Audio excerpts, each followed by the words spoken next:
উত্তর যাও, দক্ষিণে যাও, পশ্চিমে যাও, পূর্বে যাও, সমস্যা কার রাজ্য? কথা বলে না, কার রাজ্য? আল্লাহ। আল্লাহু আকবার বলেন। এজন্য আল্লাহ বলেছেন সেদিনকে আমি জমিনটাকে সম্প্রসারিত করে দেব। সম্প্রসারিত করে দিবে মানে হচ্ছে আল্লাহ সমুদ্রগুলো ভরে নিয়ে সবগুলো হাসরের ময়দানে রূপান্তরিত করে দিবেন। সুবহানাল্লাহ বলেন। বড় কঠিন একটা বিভীষিকার মোমেন্ট। সেই দিন তারাই ভয়মুক্ত থাকবে যারা আল্লাহর কোরআনের কথা অনুযায়ী জীবনকে পরিচালিত করবে। সুবহানাল্লাহ বলেন। তাদের কোনো ভয় নাই, এই গ্যারান্টি দিয়েছে কে? কথা বলে না, কে দিয়েছে? আল্লাহ দিয়েছে। কারণ যারা আল্লাহর কোরআন নিয়ে জীবনটা সাজাবে তারা একমাত্র আল্লাহকেই ভয় করে, ঠিক কিনা? আল্লাহকে আল্লাহ বলেই জানে এবং আল্লাহ সেই গ্যারান্টিটা দিয়েছেন। ইন্নাল্লাযীনা ক্বালু রাব্বুনাল্লাহু সুম্মা ইসতাকামু ফালা খাউফুন আলাইহিম ওয়ালা হুম ইয়াহজানুন। বলেছেন সেদিন যারা আমাকে এই পৃথিবীর জমিনে যারা আমাকে রব বলে জেনেছো, রব বলে মেনেছ, রবের কথা মতো জীবনকে পরিচালিত করেছ, রবের দেওয়া যেই সংবিধান, যেই জীবন বিধান, রবের দেওয়া তোমাকে যেই গাইডলাইন দেওয়া হয়েছে সেই কোরআনকে ফলো করে তোমার জীবনকে পরিচালিত করেছ এবং পৃথিবীর কাউকে নয়, পৃথিবীর কোনো মানুষকে নয়, কোনো রাজা মহারাজা প্রজা রাষ্ট্রপতি প্রধানমন্ত্রী কাউকে নয়, একমাত্র রবকে আল্লাহ বলে জেনেছ, রবের কথার পরিস্থিতি কমত থেকেছ। এই মানুষগুলো জেনে রাখো তোমাদের জন্য ফালা খাউফুন আলাইহিম ওয়ালা হুম ইয়াহজানুন। সুবহানাল্লাহ বলেন। আল্লাহ বলেছেন এদের কোনো ভয় নাই, এদের কোনো টেনশনও নাই, এদের কোনো রকম চিন্তা নাই। কারণ তোমরা যারা আল্লাহকে আল্লাহ বলে ডেকেছ, তার উপর যারা ইস্তেকামত থেকেছ, তোমাদের জন্য পরকালে বিপদের দিন কোনো ভয় নাই। কারণ তোমাদের জিম্মাদার যে আল্লাহকে তুমি ভালোবেসেছ, ওই আল্লাহ তোমার সেদিনের জিম্মাদার হয়ে যাবে। সুবহানাল্লাহ বলেন। কার কথা? আল্লাহ রাব্বুল আলামিন মানুষগুলোকে সঠিক পথের সন্ধান পাওয়ার জন্য আল্লাহ তরফ থেকে আল্লাহ একটা সংবিধান, একটা জীবন বিধান আল্লাহ দিয়েছেন। আল্লাহ বলেছেন এই জীবন বিধান অনুযায়ী তোমার জীবনকে যদি পরিচালনা করো বান্দা, জেনে রাখো আমি আল্লাহ রাব্বুল আলামিন তোমাকে প্রতিশ্রুতি দিলাম, কারণ তুমি আমার কথা মতো তোমার জীবনকে পরিচালনা করেছ। এজন্য আমি আল্লাহ প্রত্যেকটা বিপদ থেকে তোমাকে উদ্ধার করে বিপদ মুক্ত এরিয়া, রিস্ট্রিকশন এরিয়া, যেখানে আল্লাহর অনুমতি ছাড়া কেউ প্রবেশ করতে পারবে, সেই এরিয়াটার নাম হলো আল্লাহর জান্নাত। তোমরা যারা এই কোরআনকে ফলো করলা, কোরআনকে মানলা, কোরআনকে বুঝলা, নিজে কোরআন অনুযায়ী নিজের জীবনটাকে সাজালা, সমাজটাকে সাজালা, রাষ্ট্রটাকে সাজালা, কোরআনের রাজত্ব কায়েম করার জন্য, কোরআনের শাসনকে কায়েম করার জন্য যারা কষ্ট করলা, আমি আল্লাহ তাদের জন্য আমার তরফ থেকে জান্নাত বরাদ্দ করে রেখেছি। সুবহানাল্লাহ। আল্লাহ রাব্বুল আলামিন বললেন শোনো, কেন তোমাদেরকে কিতাবটা দিয়েছি? এমন একটা কিতাব যেই কিতাবের কোনো ভিতরে কিঞ্চিত পরিমাণ কোনো ভুল নাই, কোন রকম সন্দেহ নাই। গ্যারান্টি দিয়েছেন কে? সবাই বলেন না কে দিয়েছেন? আল্লাহ বলেছেন এটার ভিতরে ভুল নাই, কোন রকম সন্দেহ নাই। জালিকাল কিতাবু লা রাইবা ফীহি হুদাল লিল মুত্তাকিন। সুবহানাল্লাহ বলেন। জালিকাল কিতাব, এই কিতাবের ভিতরে লা রাইবা ফীহি, আল্লাহ বলেছেন কোন রকম সন্দেহ আমি বলেছি বলেছেন? আল্লাহ বলেছেন। সবাই বলেন তো কে বলেছেন? সে আল্লাহ আছে না নাই? জোরে বলুন, আছে না নাই? আছে। কিন্তু বিষয় হচ্ছে এই কোরআনটা আল্লাহ দিয়েছেন, আল্লাহ বলেছেন কোরআনটা তোমাদের সংবিধান, জীবন বিধান, it's the complete code of human life. এটা মানুষের জন্য একটা পরিপূর্ণ জীবন বিধান। সুবহানাল্লাহ। তুমি যদি এটা ফলো করো, এর বাইরে তোমার কোনো কিছু আর দরকার নেই। কারণ পৃথিবীতে যা আছে সবকিছুতে বিয়ানান লিকুল্লি শাই, সবকিছু সুস্পষ্ট ব্যাখ্যা আমার এই কোরআনের ভিতরে আমি খুলে খুলে বর্ণনা করে দিয়েছি। সুবহানাল্লাহ। এমন কিছু নাই যেটার ব্যাখ্যা আমি এই কোরআনে দেই নাই। সুতরাং কোরআনটাই হচ্ছে তোমাদের জন্য এনাফ। এই কোরআন তোমরা পড়ো, কোরআন তোমরা মানো, নিজে মানো, কোরআন অন্যকে মানার জন্য উদ্বুদ্ধ করো, রাষ্ট্রকে মানাও, সমাজকে মানাও, কোরআন অনুযায়ী নিজের সমাজটাকে পরিচালিত করো। তাহলে দেখবে তোমার প্রত্যেকটা কাজের ভিতরে বরকত দিবেন কে? জোরে বলতে হবে, কে দিবেন? আল্লাহ বরকত দিবেন। কিন্তু আমাদের সমাজে এখন কোরআন মানা তো দূরের কথা, কোরআন পড়লেওলা লোকই কম, ঠিক না বেটি?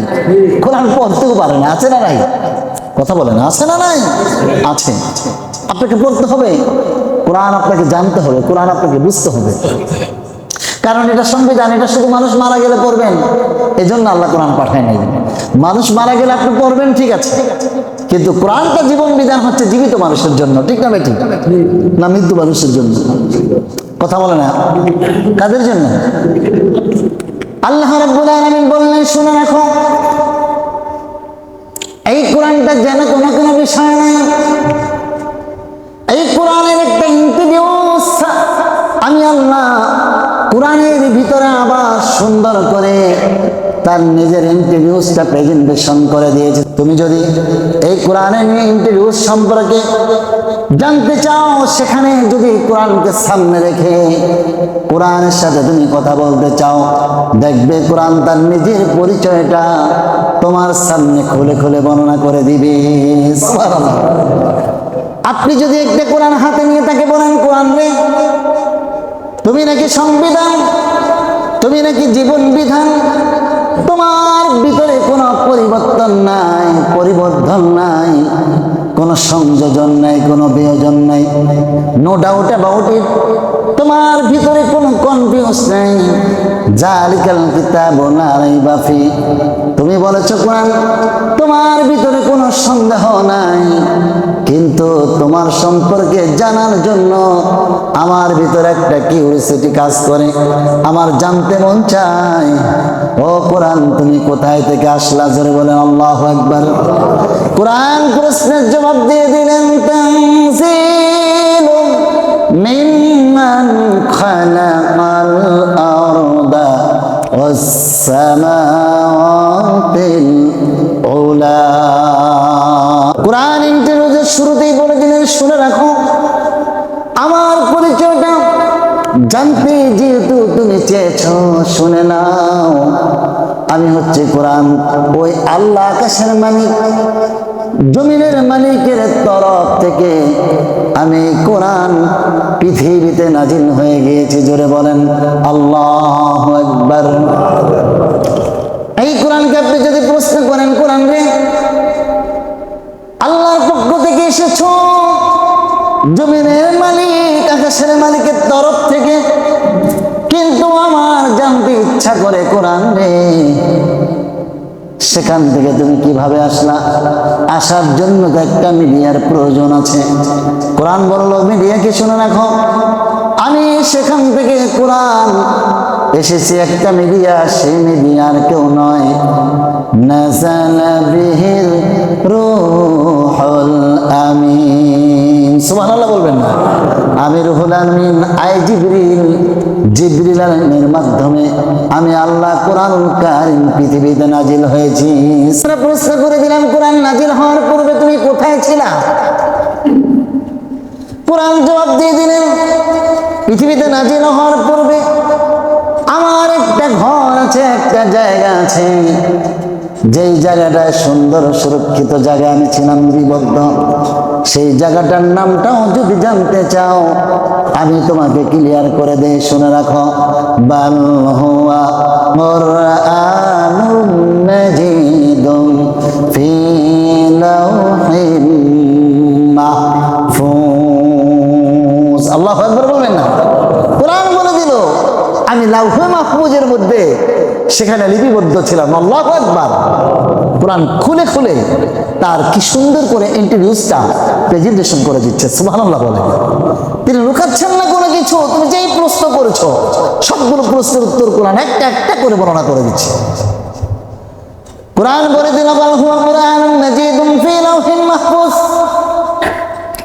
আমি পৃথিবীতে নাজিল হওয়ার পূর্বে আমার বাসস্থান ছিল লাওহ মাহফুজে। আল্লাহ রাব্বুল আলামিন লাওহ মাহফুজের ভিতরে কোরআনকে লিপিবদ্ধ করে রেখেছেন। সেখান থেকে আল্লাহ রাব্বুল আলামিন সর্বপ্রথম কোরআনকে নাজিল করলেন প্রথম আসমানের বাইতুল ইজ্জা নামক একটি জায়গাটার নাম কি? বাইতুল ইজ্জা।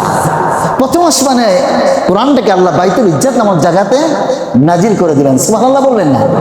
এই বাইতুল ইজ্জা থেকে কোরআনটাকে নাজিল করে দিলেন বিশ্বনবীর উপর। সুবহানাল্লাহ বলেন। কার উপর নাজিল করেছে? বিশ্বনবীর উপর। তাহলে কোরআনের মূল বাড়িটা হলো লাউহ মাহফুজে। কোথায়? সবাই বলেন তো একটু কোথায়? কোরআন যেহেতু সংবিধান, কোরআন যেহেতু জীবন বিধান, কোরআন যেহেতু আমাদের জন্য গাইডলাইন, এই কোরআন সম্পর্কে আপনার জানা প্রয়োজন আছে না নাই? কথা বলেন না কেন? আছে না নাই? কোরআন সর্বপ্রথম এটার বাড়ি হচ্ছে লাউহ মাহফুজের ভিতরে। সেখান থেকে কোরআন নাজিল হলো বাইতুল ইজ্জা নামক জায়গায়। সেখান থেকে কোরআন জিবরিল আমিনের মাধ্যমে বিশ্বনবীর উপর নাজিল হয়েছে। সুবহানাল্লাহ বলেন। এই কোরআনুল কারীম বিশ্বনবীর পূর্বে আল্লাহর হাবিবের উপর যখন নাজিল হয় তার পূর্বে আল্লাহ কোরআনকে নাজিল করার জন্য প্রস্তাব দিলেন পাহাড়ের কাছে। পাহাড় আল্লাহর কাছে বললেন লাউ আনজালনা হাযাল কুরআনা আলা জাবালিন লারাআইতা আলা জাবালিন লারাআইতাহু খাশিআম মুতাসাদ্দিআম মিন খাশিয়াতিল্লাহ। জোরে বলুন আল্লাহু আকবার। কোরআনুল কারীম বলে দিলেন, আল্লাহ যখন প্রস্তাব দিলেন পাহাড় তোমার উপর আমি কোরআনকে নাজিল করতে চাই, কোরআন জবাব দিয়ে দিলেন। কোরআন যখন এই প্রশ্ন করলেন পাহাড়ের উপর নাজিল হওয়ার ব্যাপারে, পাহাড় জবাব দিল আল্লাহ গো এত দামি কোরআন, এত মর্যাদাপূর্ণ কোরআন, আয় আল্লাহ এত সম্মানিত কোরআন, এটার মর্যাদা আমি বেয়ার করতে পারবো না। আর কোরআনের এই সাথে সাথে পাহাড় জবাব দেন আল্লাহ গো লাউ আনজালনা হাযাল কুরআনা আলা জাবালিন লারাআইতা খাশিআন মুতাসাদ্দিআন মিন খাশিয়াতিল্লাহ। আল্লাহু আকবার বলেন। পাহাড় আল্লাহর কাছে কেঁদে দিলেন, আল্লাহ গো এত মর্যাদাপূর্ণ কোরআন আমার উপর আপনি নাজিল করবেন, এটার মর্যাদা যদি আমি না দিতে পারি, আমাকে আপনি যদি প্রশ্ন করে বসেন তোমার পুরো কোরআন দিয়েছিলাম, দায়িত্ব পালন করতে পেরেছো কিনা, জবাবটা আল্লাহ আমি দিতে পারবো না। পাহাড় ক্ষমা চেয়ে নিলেন। আল্লাহ বিশ্বনবীর উপর কোরআনটাকে তখন নাজিল করে দিলেন আর বলে দিলেন ওয়া আমিনু বিমা নুজ্জিলা আলা মুহাম্মদ। ঈমান আনো সেই মুহাম্মদের উপর যার উপর আমি কোরআনুল কারীমটাকে নাজিল করে দিয়েছি। সুবহানাল্লাহ বলেন। ঈমান আনতে বলেছে মুহাম্মদের উপর, যেই মুহাম্মদের উপর আল্লাহ কি করেছে? কোরআনটাকে নাজিল করে দিয়েছে। আর কোরআনটাকে আপনি হাতে নেন। এবার আবার প্রশ্ন করি, ও কোরআন মুহাম্মদের উপর তুমি নাজিল হয়েছো, কিন্তু জানতে বড় ইচ্ছা করে মুহাম্মদ তো আরবিয়ান লোক, মক্কা আল্লাহ মুহাম্মদকে মক্কার জমিনে প্রেরণ করেছে, কিন্তু এই মক্কার ভাষা তো আরবি, মোহাম্মদ বুঝবি কি করে? কোরআন আবার জবাব দিয়ে দিলেন, শোনো, যেই সময় যেটা প্রয়োজন ওই সময় ওটা বুঝিয়ে দেওয়া দায়িত্বটা আল্লাহ এই কোরআনটাকে নাজিল করে দিয়েছেন। সুবহানাল্লাহ। কোরআন বলে দিলেন মুহাম্মাদের ভাষা আরবি, আমার এই কোরআনের ভাষাটা কি সেটাও শুনে রাখো। ইন্না জাআলনাহু কুরআনান আরাবিয়্যা। সুবহানাল্লাহ বলেন। কোরআন বলল আমার ভাষাটাও আরবি, কেন? যাতে করে মুহাম্মদ এই কোরআনের দাওয়াতটা সহজ সরলভাবে দিতে পারে। সুবহানাল্লাহ বলেন। এই জন্য কোরআনের ভাষাটা আরবি, কবরের ভাষাটা কি বলেন তো? কবরের ভাষাটা কি? হাসরের ভাষাটা কি? আল্লাহর ভাষা কি? আরবির মূল্যায়ন আছে না নাই? কথা বলেন না কেন? না কবরে প্রশ্ন করবে সব ইংরেজিতে? করবে কি? কবরে কি ইংরেজিতে প্রশ্ন করবে? কিসে প্রশ্ন করবে? আরবি জানা দরকার আছে না নাই? কথা বলে না, দরকার আছে না নাই? সুতরাং কোরআনের ভাষা আরবি, রাসূলের ভাষা আরবি, আল্লাহর ভাষা আরবি, জান্নাতের ভাষা আরবি, সব আল্লাহ তাআলা এজন্য কোরআনটাকে নাজিল করে দিয়েছেন আরবি ভাষায়, যাতে করে মুহাম্মদ এই কোরআনের দাওয়াতটা সুন্দরভাবে দিতে পারে। সুবহানাল্লাহ। এবার আপনি কোরআনটাকে আবার হাতে নেন,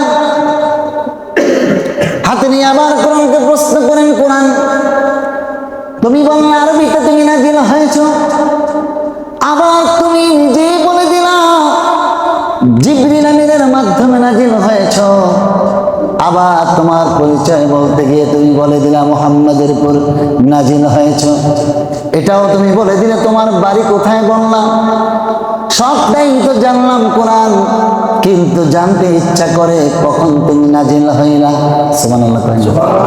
ও কোরআন, জানতে বড় ইচ্ছা হয় কখন তুমি নাজিল হইলা। কোরআন জবাব দিয়ে দিলেন কখন নাজিল হয়েছে, শোনো, শাহরু রমাদানাল্লাযী উনজিলা ফীহিল কুরআন। জোরে বলুন আল্লাহু আকবার। কোরআন জবাব দিয়ে দিলেন কখন নাজিল হয়েছে, কোন মাসে নাজিল হয়েছে। একটা বছর পূর্ণ হয় 12টা মাসে, এই 12টা মাসের ভিতরে আমি একটা মাসে নাজিল হয়েছি, সেই মাসটার নাম হলো শাহরু রমাদানাল্লাযী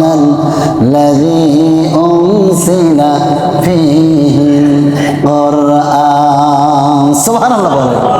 কি মাসে? আল্লাহ ডাক দিয়ে বলো, পৃথিবীর মানুষ শুনে রাখো, এমন একটা কোরআন তোমাকে তোমাদের জন্য গাইডলাইন দিলাম, এমন একটা কোরআন তোমাদের জন্য জীবন বিধান দিলাম, যেই কোরআনটাকে আমি আল্লাহ রমজান মাসে নাজিল করেছি। কোরআনের সম্মানে এই রমজান মাসটাকে আমি আল্লাহ 12টা মাসের চাইতে সবচাইতে শ্রেষ্ঠ মর্যাদা রমজানকে দান করেছি। আমরা কোরআনটাকে হাতে নিয়েছি, এবার প্রশ্ন করলাম কোরআন রে, রমজান মাস 30 দিন হয় অথবা 29 দিন, ঠিক না ঠিক? কথা বলে না, ঠিক না ঠিক? আমরা কোরআনকে হাতে নিয়ে প্রশ্ন করলাম, কোরআন তোমার ইন্টিটিউড জানতেছি, তোমার পরিচয় জানতে তুমি প্রেজেন্ট করেছো, কিন্তু জানলাম তুমি রমজান মাসে নাজিল হয়েছে, কিন্তু রমজান মাসটা তো দিনও হয় রাতও রমজান মাস। সুতরাং রমজান মাসটার ভিতরে একদিন 2 দিন নয়, 29 কিংবা 30 দিন আমাদের জানতে ইচ্ছা হয় দিনে নাজিল হয়েছে না রাতে নাজিল হয়েছে।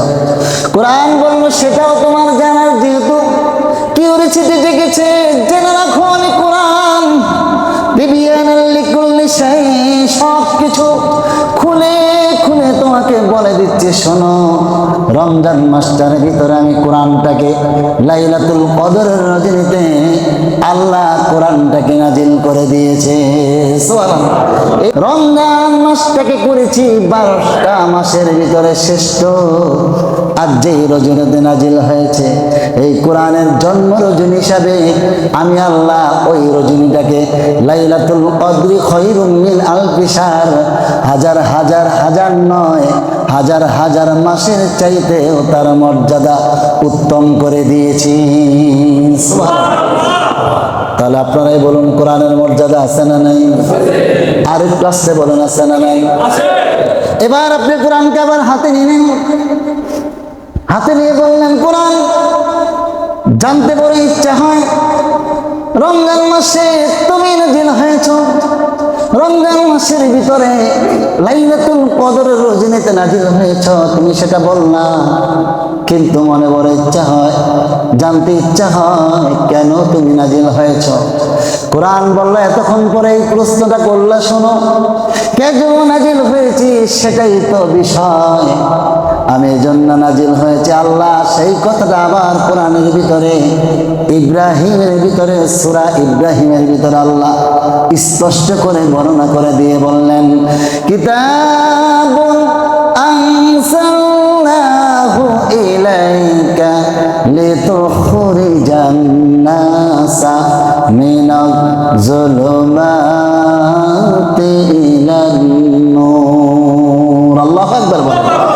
কোরআন বলে দিলেন, কিতাবুন আনসালনাহু ইলাইকা লিতুখরিজান নাস, আমি কোরআন কিতাবুন আনসালনাহু ইলাইকা, নবী হে আপনার উপর নাযিল করেছি, লিতুখরিজান নাস, যাতে করে আপনি মানুষদেরকে বের করে আনতে পারেন, জুলমাত ইলান নূর, অন্ধকার থেকে, হারামের রাস্তা থেকে হালালের পথে, সুবহানাল্লাহ কোন, বেয়াদবের রাস্তা থেকে আদবের পথে, খারাপ রাস্তা থেকে ভালো পথে, সুদের রাস্তা থেকে জাকাতের পথে, আপনি অন্যায় থেকে জাহান্নামের রাস্তা থেকে জান্নাতের পথে। এই কোরআন যেন দাওয়াত দিয়ে বুঝে বুঝে মানুষগুলো জান্নাতের রাস্তায় আসতে পারে। জোরে কোন আল্লাহু আকবার। এজন্য কোরআন জবাব দিয়ে দিলেন, কিতাবুন আনসালনাহু ইলাইকা লিতুখরিজান নাসা মিনাজ যুলুমাতি ইলান নূর। আল্লাহ বলেন, নবী হে আপনার উপর আমি এই কোরআনটাকে নাজিলের জন্য করলাম, যাতে করে আপনি আপনার উম্মতগুলোকে জাহান্নামের রাস্তা থেকে ধরে ধরে আপনি জান্নাতের রাস্তায় নিতে পারেন। সুবহানাল্লাহ। আবার কোরআন বলে দিল, শোনো শোনো, কেন ঈমান নাযিল হয়েছে সেটাও তুমি জেনে নাও। হুদাল লিন্নাস, মানুষদেরকে হেদায়েতের জন্য। সুবহানাল্লাহ। এখানে কোরআন বলে নাই হিন্দু বাদ দেয় নাই, খ্রিস্টান বাদ দেয় নাই, বৌদ্ধ বাদ দেয় নাই, এখানে কাউকে ইন্ডিকেট করে নাই। কোরআন বলেছে হুদাল লিন্নাস, অর্থাৎ পৃথিবীতে যত মানুষ আছে সমস্ত মানুষের জন্য কোরআন কারীম হেদায়েত হয়ে গিয়েছে। সুবহানাল্লাহ বলেন। প্রত্যেকটা মানুষের জন্য কোরআনটা একটা হেদায়েতের রাস্তা। সুবহানাল্লাহ বলবেন না? কারণ এখানে বলে নাই যে হিন্দুদের জন্য হবে না, এখানে বলে নাই খ্রিস্টানের জন্য হবে না, এখানে বলে নাই বৌদ্ধদের জন্য হবে না, এখানে বলেছে যত ধর্ম বর্ণ যাই হোক সকলের জন্য আমার এই কোরআনটা হচ্ছে হেদায়েতের রাস্তা। সুবহানাল্লাহ। আবার কোরআন এক্সেপশনাল ভাবে বললেন, হুদাল লিন্নাস আই হুদাল লিল মুত্তাকিন, জেনে রাখো মানুষের জন্য তো হেদায়েত, কিন্তু মুত্তাকিনদের জন্য হেদায়েত। কিন্তু আরেকটা কথা তোমরা জেনে রাখো, শুধু মুত্তাকিনদের জন্য হেদায়েত এখানেই নয়, এই কোরআনটা আমি তামাম পৃথিবীর মুসলমানের জন্য অবসরলিল মুসলিমিন, তামাম পৃথিবীর মুসলমানের জন্য আমি কোরআনটা হলো একটি সুসংবাদ। জোরে বলুন সুবহানাল্লাহ। তামাম পৃথিবীর মুসলমানের জন্য কোরআনটা হলো কি? কথা বলে না কি? দুঃসংবাদ না সুসংবাদ? এবার আমরা চলে গেলাম কোরআন। তুমি বললাম তুমি নাকি পুঞ্জীভূত অন্ধকার থেকে মানুষগুলোকে আলোর পথে নেওয়ার জন্য, জাহান্নামের রাস্তা থেকে জান্নাতের রাস্তায় নেওয়ার জন্য, মানুষের হেদায়েতের জন্য, মুত্তাকিনদের হেদায়েতের জন্য নাজিল হয়েছ। কিন্তু মনে বড় ইচ্ছা হয় তুমি নাকি সংবিধান, তুমি নাকি complete code of human life, তুমি নাকি পণ্ডিত, তোমার ভিতরে কোনো সংশয় নাই, কোনো রকম সন্দেহ নেই, কিন্তু মনে বড় জানতে ইচ্ছা হয় তোমাকে যদি আমরা ফলো করি, অনুকরণ করি, অনুসরণ করি, লাভ কি? কোরআন সেটাই বলে দিলেন, আমাকে অনুসরণ করলে কি লাভ হবে শোনো। ফামান তাবিআ হুদায়া ফালা খাউফুন আলাইহিম ওয়ালা হুম ইয়াহজানুন। জোরে বলুন আল্লাহু আকবার। কোরআন জবাব দিয়ে দিলেন, ফামান তাবিআ হুদায়া ফালা খাউফুন আলাইহিম ওয়ালা হুম ইয়াহজানুন। কোরআন চমৎকার ভাষায় জবাব দিয়ে দিলেন, শোনো শোনো পৃথিবীর মানুষ, শুনে রাখো, আমাকে যারা মানবে, আমাকে যারা অনুসরণ করবে, আমার হুকমাতকে যারা প্রতিষ্ঠিত করার জন্য কষ্ট করবে, জীবন দিবে, রক্ত দিবে, চিন্তা চেতনা আমার কোরআনকে ঘিরে, কোরআনকে হুকমাতকে প্রতিষ্ঠিত করার জন্য যারা সময় ব্যয় করবে, আল্লাহ বলেছেন ফালা খাউফুন আলাইহিম, তাদের জন্য কোনো ভয় নাই, তাদের জন্য কোনো চিন্তা নাই, দুনিয়াতে কোনো চিন্তা নাই, আখিরাতে কোনো চিন্তা নাই। আমি আল্লাহ তাদের জন্য আমার রিজার্ভ জান্নাতটাকে নির্ধারণ করে দিয়েছি। এবার আপনি আবার কোরআনটাকে হাতে নেন, এবার প্রশ্ন করুন, কোরআন তুমি বললা তোমাকে মানলে তোমার তার কোনো ভয় নাই, চিন্তা নাই, কিন্তু কোরআন রে আমি একজন সামাজিক মানুষ, ম্যান ইজ সোশ্যাল বিং, মানুষ সামাজিক একটা জীব। ও কোরআন, আমার সমাজ আছে, পরিবার আছে, অর্থনীতি আছে, সমাজনীতি আছে, রাষ্ট্রনীতি আছে, আমার চলতে গেলে সব দরকার, ব্যবসা দরকার, বাণিজ্য দরকার, চাকরি বাকরি সবটাই তো আমার দরকার। কিন্তু কোরআন রে তুমি বলেছো তুমি গাইডলাইন, তুমি বলেছো তুমি একজন complete code of human life. ও কোরআন, তাহলে আমি যে এত কিছু নিয়ে চলতে হয় এগুলো পাবো কোথায়? কোরআন বলল ভয় নাই, ভয় নাই, শোনো সব কিছু আল্লাহ কোরআনের ভিতরে খুলে খুলে বর্ণনা করে দিয়েছে। সুবহানাল্লাহ। কোরআন বলে দিলেন, নাযালনা আলাইকাল কিতাবা তিবয়ানান লিকুল্লি শাইইন ওয়া হুদাও ওয়া রাহমাতাও ওয়া বুশরা লিল মুসলিমিন। আল্লাহু আকবার বলবেন না? কোরআন বলল নাযালনা আলাইকাল কিতাব তিবয়ানান লিকুল্লি শাইইন। এমন কোনো ডিপার্টমেন্ট নাই, এমন কোনো বিষয় নাই, এমন কোনো সেক্টর নাই যেটা আমার কোরআনের ভিতরে নাই। সুবহানাল্লাহ। তাহলে কোরআনের ভিতরে সব আছে। আকাশে যা আছে কোরআনে আছে না নাই? মাটির নিচে যা আছে কোরআনে আছে না নাই? এখন হুজুর শুধু আকাশের উপরে আর মাটির নিচে কথা বলবে, দুনিয়াতে যা আছে এটা কোরআনে নেই। কথা বলেন, এটা আছে নাকি? এটা কি আমি বলেছি না আল্লাহ বলেছি? তাহলে ব্যবসা বাণিজ্যের কথা কোরআন আছে না নাই? কথা কোরআন আছে না নাই? সমাজ চালানোর ক্ষেত্রে কোরআন আছে না নাই? স্কুল কলেজ বিদ্যালয় মাদ্রাসা এসব ক্ষেত্রে কোরআন আছে না নাই?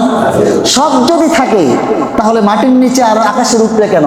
আপনাকে মাটির নিচেও কোরআনের বিষয়টাকে মানতে হবে, আকাশের উপরের বিষয়টাকে, কোরআনের বিষয়টাকে মানতে হবে।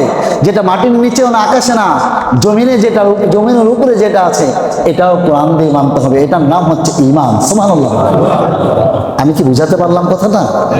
সব যেহেতু কোরআনে আছে, সুতরাং প্রত্যেকটা সেক্টরের, আমার নিজের কথা না, কথা হচ্ছে কোরআনের। কোরআনের আপনি সবগুলো বিষয় মানলেন, একটা বিষয় মানবেন না, আপনার ঈমান থাকবে নাকি? কথা কন না, থাকবে নাকি? কাদিয়ানীদেরকে আমরা কাফের বলি। কাদিয়ানীরা মূলত কয়টা বিষয় অস্বীকার করে? কথা কন না কেন? শুধু খ, তা, মিম, তিনটা বর্ণে একটা শব্দ, তাই না? কথা বলে না, তিনটা বর্ণে একটা শব্দ, অর্থ বের করতে হবে। এখানে অর্থটা হলো খতামিন, মানে খতাম মানে শেষ। তারাও মানে মাকানা মুহাম্মাদুন আবা আহাদিন মির রিজালিকুম ওয়ালাকিন রাসূলুল্লাহি খাতামান নাবিয়্যিন। তারা মাকানা মানে মুহাম্মাদুন আবা আহাদিন মির রিজালিকুম মানে এই পর্যন্ত মানে, অখতামান, অখতামান না মানে না, নাবিয়্যিন না মানে, মানে মুহাম্মদ যে রাসূল এটা তারা মানে, কিন্তু মুহাম্মদ যে শেষ রাসূল এটা মানে এজন্য কাদিয়ানীর বিশ্বের অনেক দেশ কাফের ঘোষণা করেছে। আমাদের বাংলাদেশে যদিও সরকারিভাবে ঘোষণা হয়নি, তারপরে আমরা এক বিধায় বলতে পারি যারা কোরআনের আইনকে অমান্য করে তারা কাফের, ঠিক না বেঠিক? সুতরাং নিঃসন্দেহেই একটা শব্দ নামে যদি সে কাফের হয়, আমরা তো 1000 আয়াত যদি না মানি তারপর আমরা তাজা ইমানদার নাকি? নাউজুবিল্লাহ কে বলেন, একটু আস্তে করেন। সুতরাং এজন্য প্রত্যেকটা আয়াত, প্রত্যেকটা শব্দ, প্রত্যেকটা বিষয়, কোরআনের সবগুলো বিষয়কে বিশ্বাস করার নাম হচ্ছে কি? ঈমান। একটা শব্দ বিশ্বাস করা যাবে না, কারণ প্রত্যেকটা শব্দের গ্যারান্টি দিয়েছেন কে? বলুন কে? আমি কি পেরেছি কোরআনে একটা শব্দ মানাতে? কথা বলেন, পেরেছি? সম্মানিত শুধু আমি সূরা ইব্রাহিম থেকে একটা আয়াত নিয়েছিলাম আপনাদের মাঝে আলোচনা করার জন্য। সময় আমাকে বলছে হুজুর এবার থেমে যান, এই জন্য থেমে যাচ্ছি। এই ইব্রাহিমের আনসালনাহু ইলাইকা লিতুখরিজান নাস, এই আয়াতের তাফসীর করতে যে আমাকে এতক্ষণ কথাগুলো টানতে হয়েছে।